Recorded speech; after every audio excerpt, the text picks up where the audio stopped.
Et ben voilà, c'est bien. Bon, maintenant, je te propose, on fait donc décollage en formation. Ce que je fais, tu vas être le leader, je vais être ton ailier. Moi, ce que je vais faire, je vais m'adapter à ta vitesse, tout simplement sur la piste. Je vais essayer de me décaler un peu, comme ça, je te verrai toujours. Et voilà, j'essaierai de décoller en formation relativement proche de toi, dans les 20, 30 mètres, 40 mètres. On va essayer de D'accord. voir ce que ça donne. Donc là, on va faire une accélération progressive. Il faut pas afin oublier de remettre le pitch à 100. Oui, je remets mon pitch à 100%. Effectivement, mon radiateur est toujours ouvert à 100%. Et je vais commencer par y aller. Donc je vais t'annoncer à chaque fois mon pourcentage de vitesse des gaz, quoi. Reçu. Donc là, déjà, dès le départ, je le mets à 30, déjà. Pour commencer, j'y vais.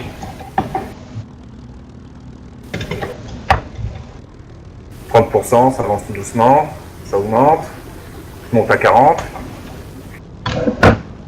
Je suis à 30-40 km/h.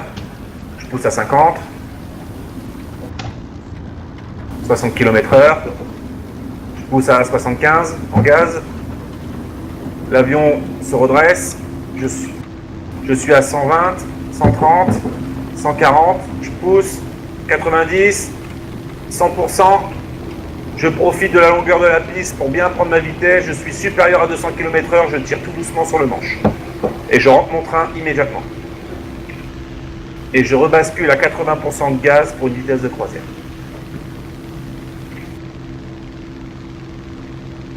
Je maintiens l'altitude à 100 mètres.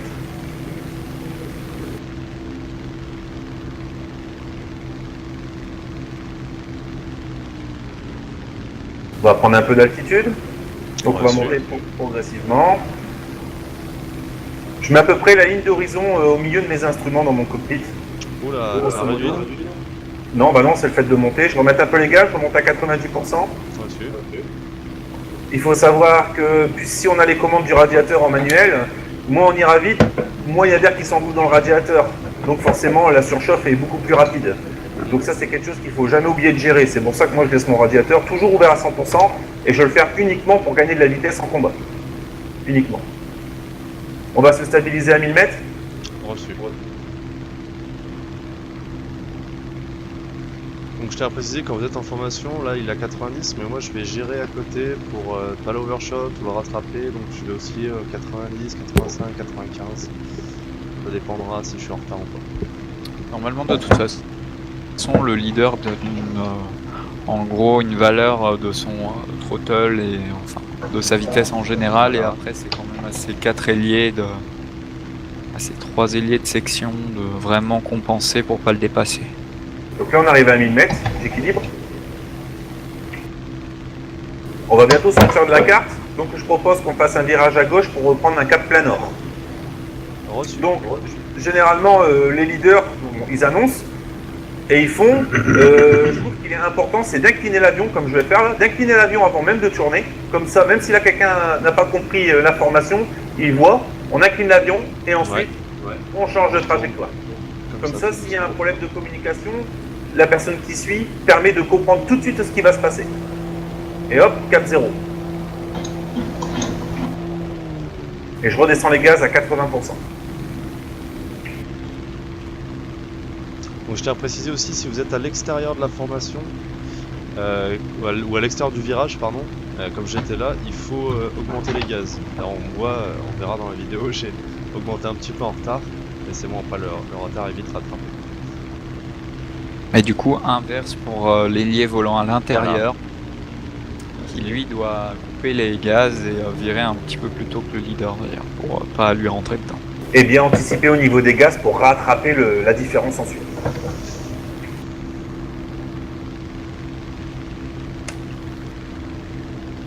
Donc là on va se rediriger légèrement à droite parce qu'on a perdu le cap 0.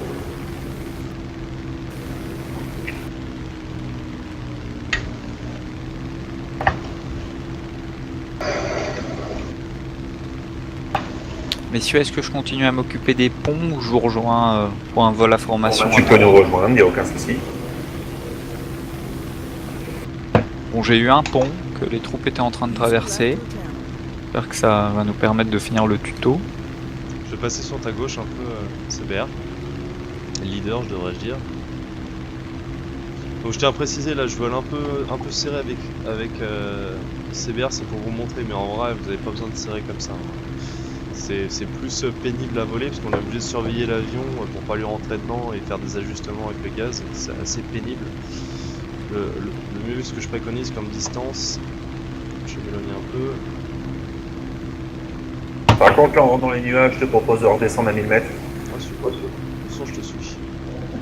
On a à peu près cette distance là. Comme ça, vous vous perdez pas avec votre leader et vous avez quand même de quoi regarder derrière vous, machin. Il est toujours plus ou moins important. Après, pareil, on n'est pas obligé de voler au même niveau. L'idéal étant que donc votre leader soit légèrement en dessus de vous. J'avais pensé tout simplement prendre comme point de repère la fenêtre, donc celle qu'on voit là, et essayer de le garder dans cette fenêtre. Grosso modo, hein, c'est pas un truc, s'il dépasse, c'est pas la fin du monde, on s'en fout. Et essayer aussi de le garder légèrement au-dessus de vous. Comme ça, si jamais dans les virages, ça passe au-dessus, ça passe en dessous, vous aurez toujours votre leader. Et pareil pour votre ailier, théoriquement, il doit être derrière vous, légèrement en retrait en dessous. Voilà. On va passer dans le creux de la montagne. Dessus. Je vais avoir une correction des gaz, leader. 80%, vitesse 370.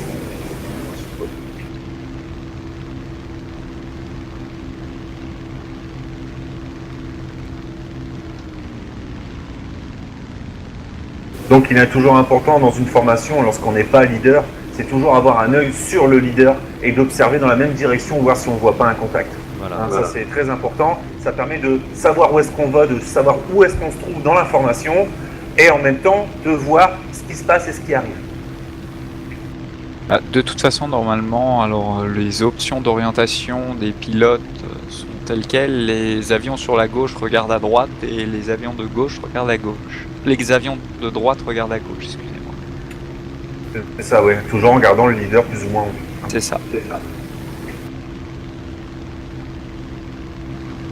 Donc, il n'y a pas de secret, hein, pour savoir réguler sa vitesse lors d'un vol de formation. Il faut pratiquer. Il ne faut pas faire comme certains, à faire que des tonneaux barriqués et faire des choses complètement stupides et surtout lorsqu'on fait des reconstitutions de bataille, que les gens ils ne faisaient pas ça en formation, ils savaient gérer leur vitesse de gaz. Hein. T'es proche de la... Non, ça passe. Oh, je t'avais vu dedans. Si tu veux, je donne des cours. Non, c'est bon. Du coup, peut-être faire une initiation pour retrouver une petite brebis égarée telle que je le suis actuellement, messieurs. Tout à fait, tout à fait. Voilà. Bonne idée. Alors, tout simplement, quand vous perdez, Simple, tu fais quoi quand tu te perds, toi ? Et bah déjà, je vois ma position sur la carte, j'analyse à peu près donc par rapport aux combats qui se sont ou qui vont se dérouler. Donc là, du coup, je suis au nord là, de la carte de Corée, je suis loin des troupes au sol. Je sais exactement dans quel carré je me tiens avec mon cap et je vais ensuite demander sa position et le cap et l'altitude du leader. Que je vais demander d'ailleurs maintenant. Donc si mon cher leader veut bien me donner sa position, son altitude et son cap. Donc j'ai mes gaz à 80%, j'ai une vitesse IAS de 330 km/h, altitude 1100 mètres et mon cap est de 338. Et quel secteur ? Secteur H7. Avec une modique de cap, reprendre un cap plein nord. Donc là par exemple, donc je sais pas si on verra mon avion par rapport à la vidéo, donc là je suis en train de faire une correction de mon cap, donc déjà pour me rapprocher du secteur que CBR m'a indiqué. Je sais aussi que je suis un tout petit peu plus haut par rapport à eux, donc je vais du coup regarder un tout petit peu plus bas. Moi je suis vraiment à la lisière des nuages et puis bah, je vais les chercher tranquillement en redemandant de nouveau des correctifs si jamais au bout d'un certain temps je ne les ai pas trouvés.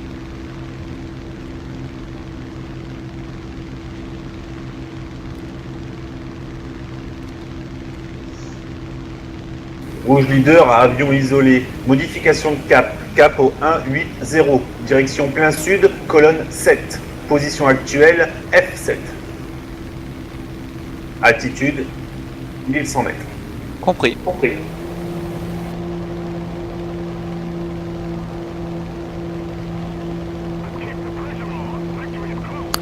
Ok, 2 avions isolés à leader, je vous ai repéré, je rejoins la formation. Roger. Arrivée approximative dans vos midi 11h. Même altitude. Contact sur vous, bien reçu.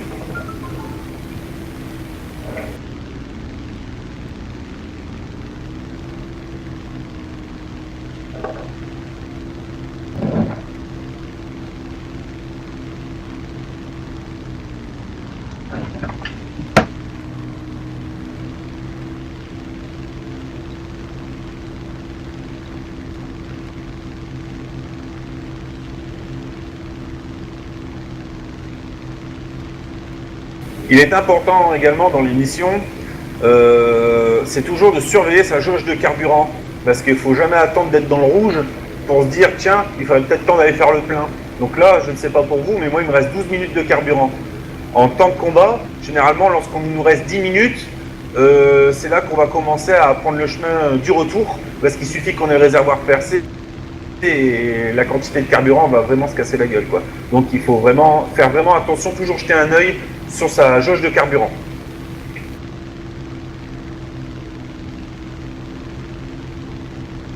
Donc là pareil, quand vous avez une petite escouade de 3 avions comme nous, là la meilleure formation c'est de se placer en V, donc un avion à gauche, un avion à droite et le leader en pointe.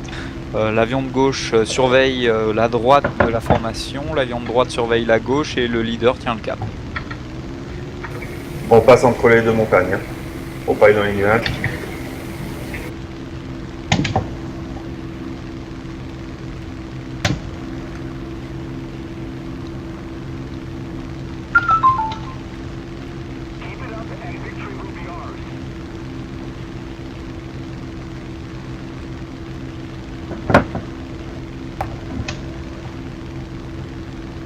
Rouge leader à escouade, quel est votre niveau de carburant? Leader, c'est le numéro 2 qui parle, je suis à 51 minutes 40, j'avais pris un plein d'essence. Et de numéro 3, je viens de décoller, donc moi je suis plein. Reçu. On reprend un cap, plein sud.